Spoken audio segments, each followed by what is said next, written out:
Nós retomamos hoje a nossa exposição do Evangelho segundo Lucas e faremos a exposição do capítulo 14, verso 15 a 24.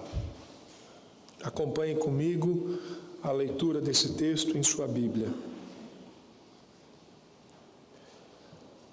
Ora, ouvindo tais palavras, um dos que estavam com ele à mesa disse-lhe: Bem-aventurado aquele que comer pão no reino de Deus. Ele, porém, respondeu: Certo homem deu uma grande ceia e convidou muitos. À hora da ceia, enviou o seu servo para avisar aos convidados: Vinde, porque tudo já está preparado. Não obstante, todos a uma começaram a escusar-se. Disse o primeiro: Comprei um campo e preciso ir vê-lo.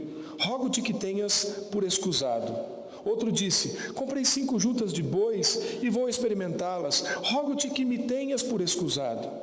E outro disse: Casei-me e por isso não posso ir. Voltando o servo, tudo contou ao seu senhor. Então, irado, o dono da casa disse ao seu servo: Sai depressa para as ruas e becos da cidade e traze para aqui os pobres, os aleijados, os cegos e os coxos. Depois lhe disse o servo: Senhor, feito está como mandaste, e ainda há lugar. Respondeu-lhe o Senhor: Sai pelos caminhos e atalhos e obriga a todos a entrar, para que fique cheia a minha casa. Porque vos declaro que nenhum daqueles homens que foram convidados provará a minha ceia. Vamos orar mais uma vez, queridos. Senhor nosso Deus, o desejo do nosso coração é ouvir a sua voz. É ouvir o Senhor falar conosco, Pai. Nós necessitamos da sua palavra para caminharmos e trilharmos a nossa vida cristã onde o Senhor tem nos colocado. A tua direção, Senhor, nos faz caminhar, nos faz ir de encontro ao Senhor. Portanto, fale conosco nesse instante, Senhor. É o que nós rogamos e clamamos diante do Senhor, no nome do nosso amado Salvador Jesus Cristo. Amém. Qual é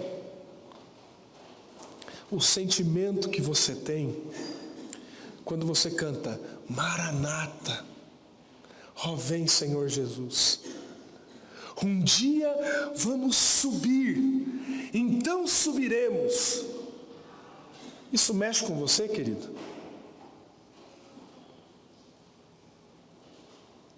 Isso mexe com você? Eu estava aqui cantando e louvando a Deus, adorando ao Senhor e pensando, tentando imaginar a cena. Então subiremos.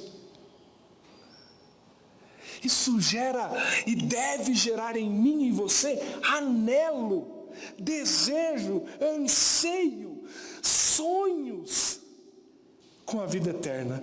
Você sonha com a vida eterna, querido? Você tem expectativa do céu? Infelizmente, algo tem acontecido comigo e com você. Nós nos acostumamos com as coisas da terra e parece que Jesus não vai mais voltar. Não é?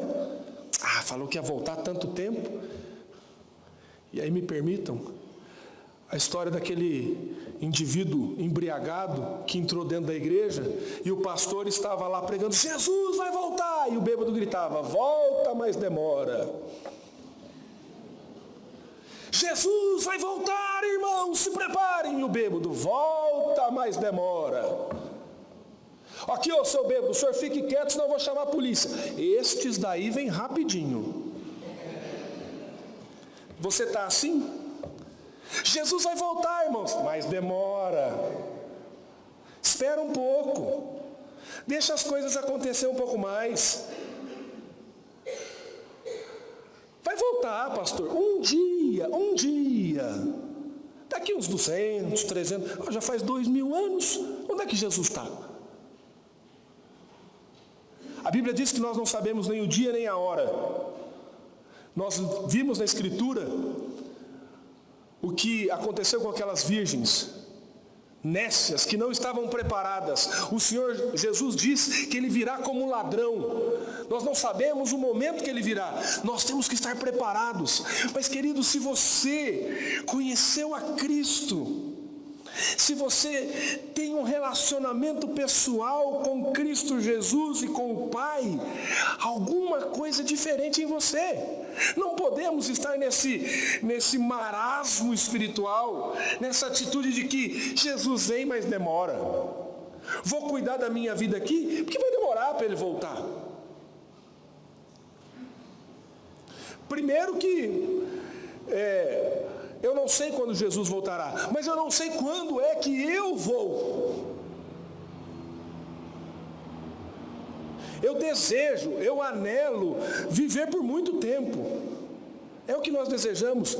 Mas percebe que isso é contrário à vida cristã?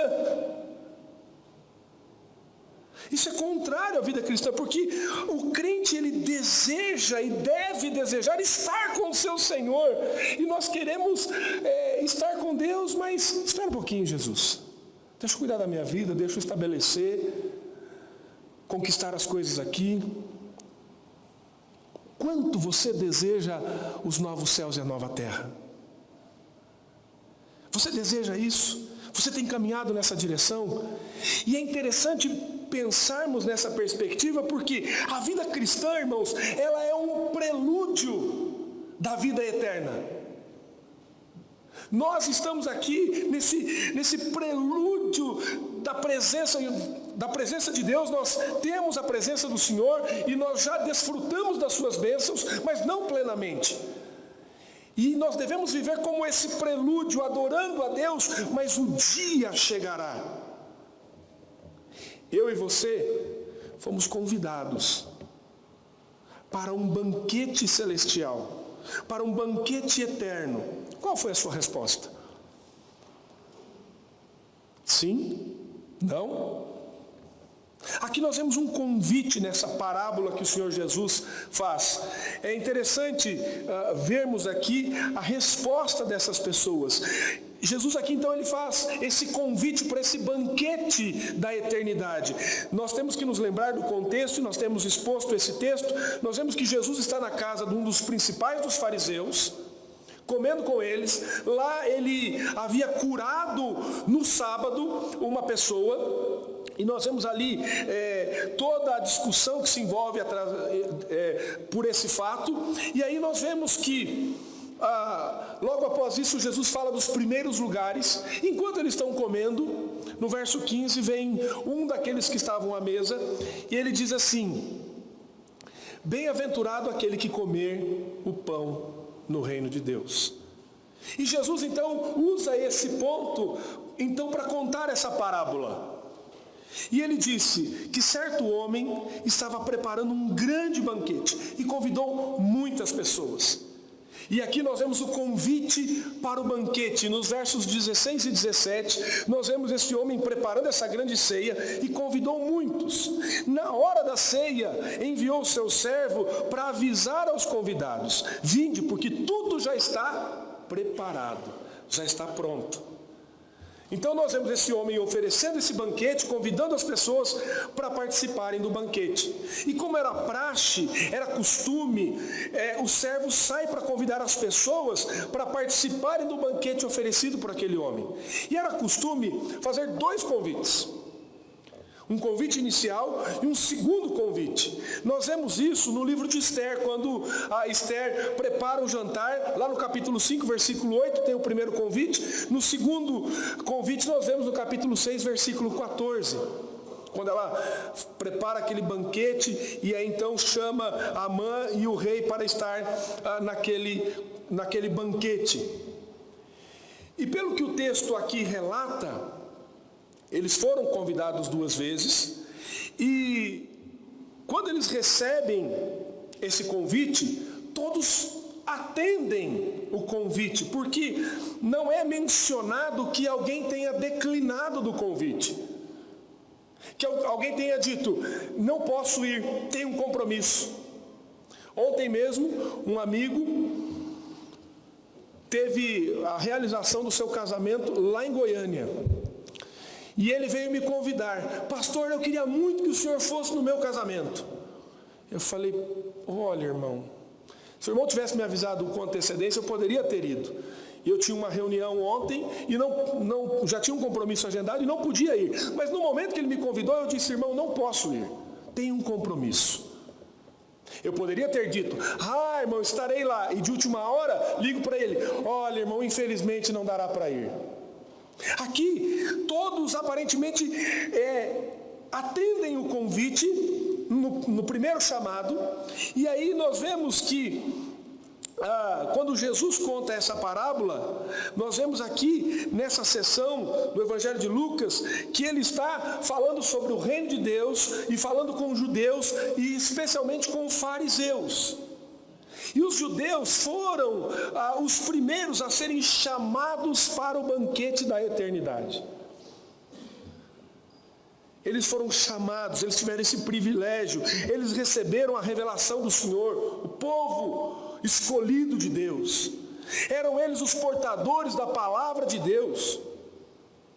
E aqui fica evidente que o Senhor Jesus está convidando para um banquete para a vida eterna através da sua vida.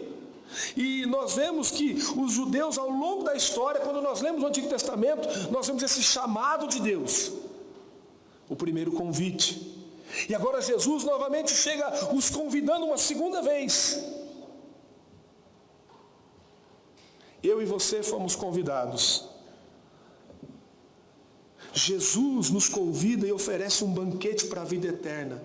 Você recebe, e alguns já receberam esse convite através da graça e da misericórdia do Senhor. E Ele nos proporciona este acesso a este banquete celestial da vida eterna em Cristo. Então, primeira coisa, nós recebemos um convite para o banquete. Entretanto, nesse texto aqui, nós vemos que esse convite é recusado pelos homens. Olha só comigo o que diz do verso 18 até o verso de número 20. Não obstante, todos a uma começaram a excusar-se. Disse o primeiro, comprei um campo e preciso ir vê-lo. Rogo que me tenhas por excusado. O outro disse, comprei 5 juntas de bois e vou experimentá-las. Rogo-te que me tenhas por excusado. E o outro disse, casei-me e por isso não posso ir. No momento do banquete, como era praxe, o senhor que prepara o banquete envia o seu servo para chamar os convidados. Quando está tudo preparado, tudo pronto, e quando o servo vaza e faz o segundo chamamento, o segundo convite, todos começam a dar justificativas superficiais que não poderiam ir à festa ou frequentar o banquete. E é preciso enfatizar que todas essas pessoas, já, pelo que nós percebemos, já tinham prometido, empenhado a sua palavra, que estariam lá. E em vista da enorme quantidade de trabalho, compreendido na preparação de todas as coisas para os convidados, esse cancelamento do compromisso era uma ofensa para aquele homem que os convidou. Demonstra e deixa claro que eles não tinham sido sinceros, tinham dito sim quando queriam dizer não. Naquele dia foi uma violação grave que os convidados fizeram àquele hospedeiro e não atenderam o segundo chamado. Isso foi tão ofensivo porque o convidado havia aceitado o convite inicial e em seguida rejeita o segundo convite. E isso poderia acontecer de rejeitar em situações extremadas, em situações extremas, que de fato a pessoa não poderia ir, mas não era o caso que a Escritura nos mostra. O primeiro disse, acabo de comprar um campo e preciso ir vê-lo. Por isso, senhor, me desculpe, não poderei ir lá. Agora, irmãos, que tipo de desculpa é essa? Acabo de comprar um campo e eu tenho que ir vê-lo. Quem é que compra um campo sem vê-lo antes? Quem é que compra uma casa e não vê a casa antes?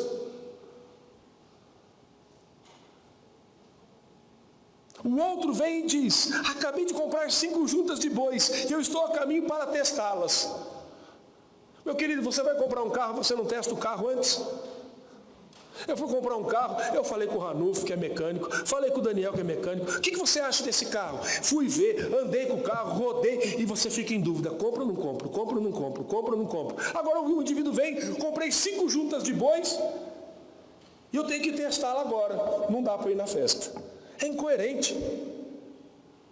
E o terceiro dá uma desculpa mais esfarrapada ainda.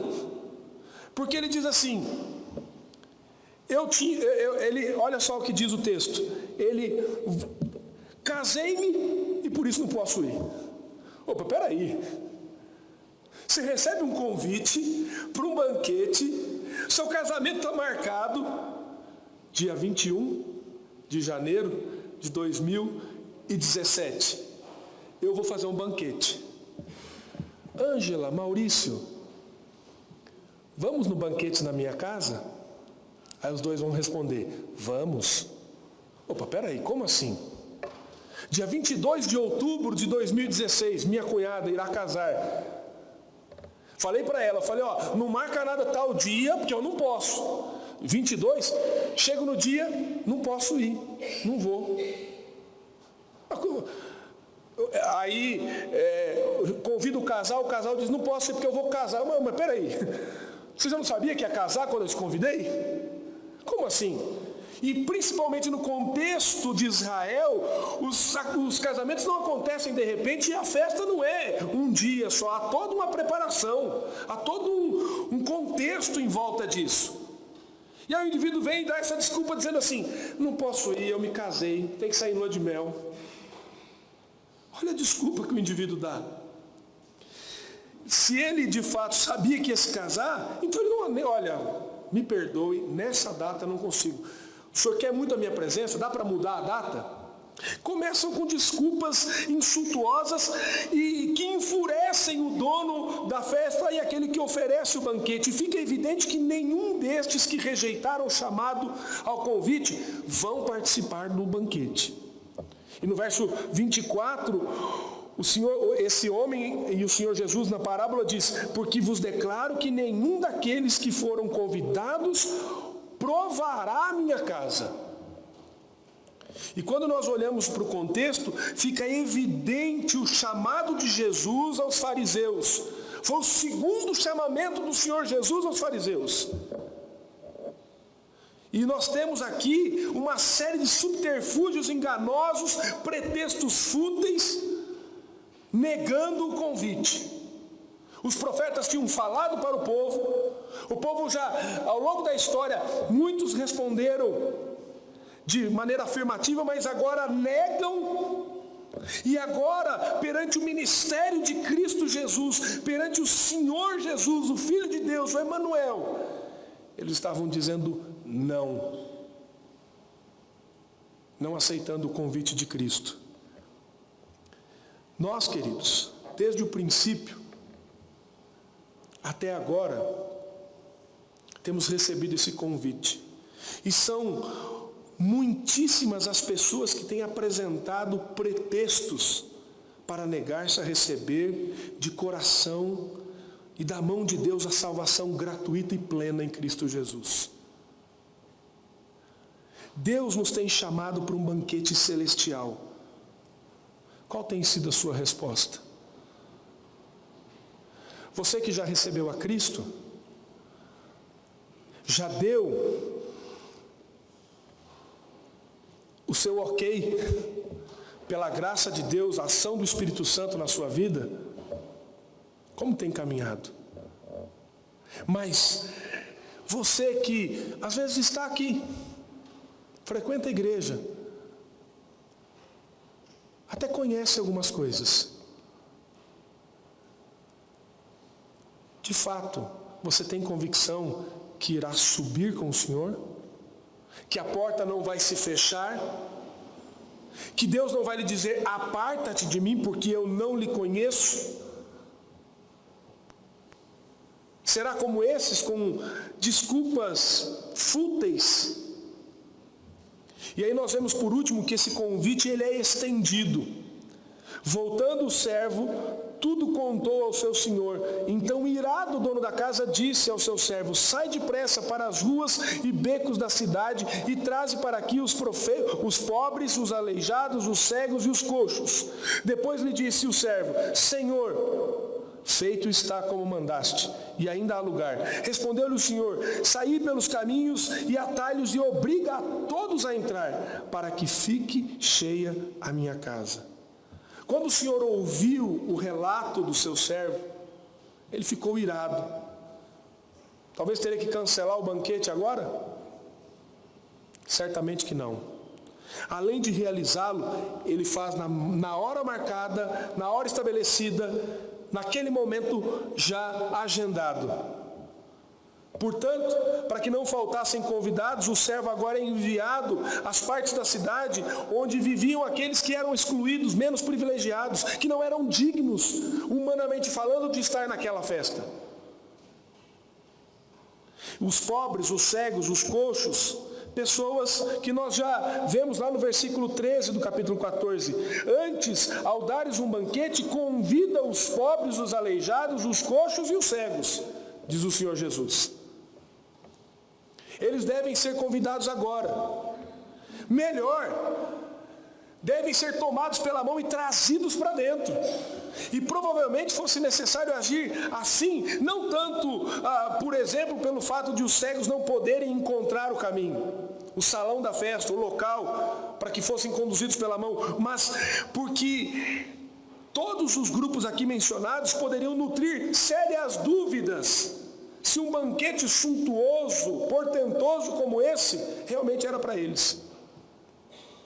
Consequentemente, o Senhor ordena o homem que dá esse banquete que o servo vá aos principais caminhos que há fora da cidade para encher a casa, para trazer todo tipo de pessoas. E esse convite é estendido às pessoas que não eram dignas de frequentar aquele banquete. Portanto, nós vemos Jesus dizendo a todos os presentes naquele jantar, inclusive ao homem que faz a exclamação lá no verso 15, juntamente com todo aquele que lê e ouve essa parábola através dos séculos, que rejeitar o misericordioso convite de Deus, a salvação pela graça, por meio da fé, como resultado, terá como resultado a exclusão das bênçãos, dos deleites do novo céu e da nova terra, do reino na sua consumação. E esse convite estendido é feito àqueles que não são merecedores. Nós não éramos merecedores de recebermos esse convite por conta do nosso pecado. Mas o Senhor nos convida para a eternidade, nos convida para esse banquete celestial. Eu e você, não dignos, fomos convidados. Pela graça, pela misericórdia, pela ação do Espírito Santo, o Senhor nos transforma, nos justifica.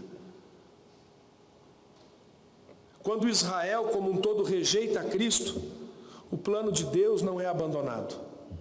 É fato que entre os judeus, durante o ministério terreno de Cristo, houve muitos crentes genuínos. Sempre houve esse pequeno remanescente. Nós vemos isso no Antigo Testamento também.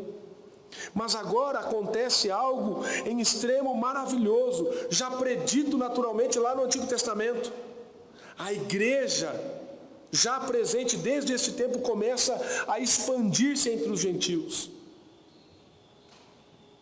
E graças a Deus por isso, porque a igreja agora ela se torna não local, mas universal, internacional, o corpo de Cristo formado por judeus e gentios.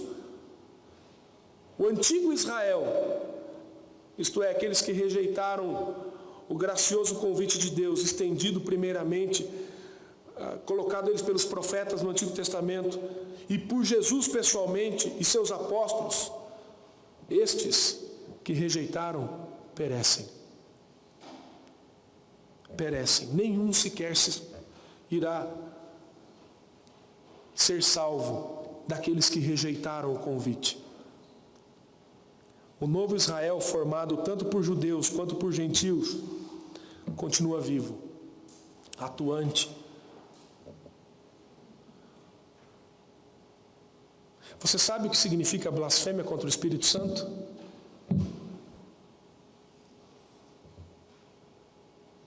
É a rejeição plena e total da obra de Cristo. E esse pecado é imperdoável.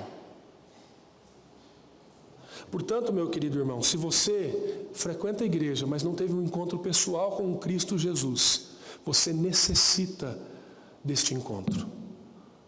Porque caso contrário, você será afastado deste banquete celestial. Você não terá acesso, a porta se fechará. Nós não éramos dignos de receber o convite para o banquete da vida eterna. Somos pecadores. Mas pela graça fomos colocados nesta lista antes da fundação do mundo, diz a Escritura, para participar desta festa celestial. E o Espírito Santo nos conclama e nos convence a receber esse convite. A minha pergunta para você é, querido, como você tem caminhado diante de Deus? Você tem anelado o céu? Você tem desejado estar neste banquete celestial? Ou você tem se contentado com as migalhas que caem da mesa? Como você tem feito da sua vida cristã um prelúdio, um culto de adoração ao Senhor, onde você anela, você deseja, você busca intensamente, onde você desfruta da presença de Deus e diz: para mim o viver é Cristo e o morrer é lucro. Pastor, não fale morrer, pelo amor de Deus. Não, tem muita coisa que viver ainda. Você percebe como nós somos? Ontem eu estava numa reunião com alguns pastores de uma comissão da Igreja Presbiteriana do Brasil, lá em Vitória. Enquanto estávamos na reunião, um pastor lá do Maranhão, o reverendo Davi Luna, recebeu uma ligação do seu avô, que estava hospitalizado e teve uma parada cardíaca. E o reanimaram, mas parece que naquele momento o cérebro dele não estava dando resposta. E aí ele saiu da sala, voltou, nós oramos com ele. E ele, obviamente sentido por conta do fato, entristecido. E aí os irmãos perguntaram: você quer mudar o seu voo? Porque ele só ia conseguir voltar hoje pela manhã para São Luís do Maranhão. E é uma saga esses voos, né? Fazer várias escalas. Quer tentar mudar o seu voo? Ele falou assim: não adianta eu tentar mudar o voo para ir para lá agora. E uma coisa conforta e consola o meu coração: meu avô vive na presença de Deus. Fica a falta, se ele de fato Deus o chamar, a falta da presença dele. Mas eu tenho certeza que ele estará na presença de Deus, regozijando com o Senhor. É assim que você encara a morte? Ou você pensa que a morte é o fim? Alguns vão lembrar, no início do ano nós falamos sobre isso. A nossa vida é um curto espaço de tempo perante a eternidade, irmãos. É muito pequeno. A nossa vida, 100 anos, olha, viveu tanto fulano. 90 anos, 101, já está fazendo hora extra. Queridos, não é nada. Absolutamente nada perante a eternidade. E você está preocupado com as coisas deste mundo? Eu estou preocupado com as coisas dessa terra. E aí, meu irmão, quando você tem essa perspectiva do céu, quando você tem a perspectiva do reino, quando você sabe que você vive para a eternidade, nós vamos enfrentar problemas, nós vamos enfrentar lutas, nós vamos ter dificuldades, mas você sabe que o Senhor Jesus vive e que Ele voltará, e você um dia estará com Ele nas bodas do Cordeiro, nesse banquete celestial. Querido, essa perspectiva não é uma ilusão ou uma negação da realidade. Não, é real, é algo real para nós. É algo concreto. Nós cremos pela fé nisto, e isso deve pautar a nossa vida, sabe quando? Quando você tem dificuldade financeira. Quando você tem dificuldade de enfermidade. Quando você fica desempregado.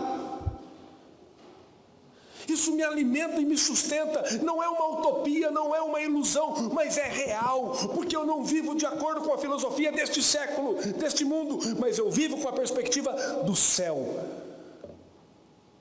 E faço da minha vida um prelúdio do céu, adorando a Deus e glorificando ao Senhor onde Ele me coloca. Assim devemos viver, irmãos. Assim nós devemos pautar a nossa vida. Anele pelo céu, querido. Deseje estar na presença de Deus. Leia a Escritura, porque é através dela que você vai ouvir Deus falar com você. E, irmãos, como é maravilhoso Deus falar conosco.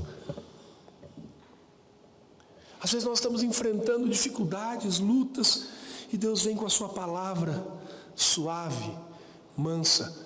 Como falou comigo ontem no meu devocional, seja paciente. Seja paciente. Deus está no controle, meu amado. Não viva pela circunstância, mas viva na expectativa do céu. E cante, Maranata, Maranata. Ó, vem Senhor Jesus, o Alfa e o Ômega. Que você possa viver assim. Que Deus o abençoe em nome de Jesus. Eu quero mudar um pouco aqui, irmãos. Eu quero que nós cantemos novamente esse cântico, Alfa e Ômega. E que você pinte um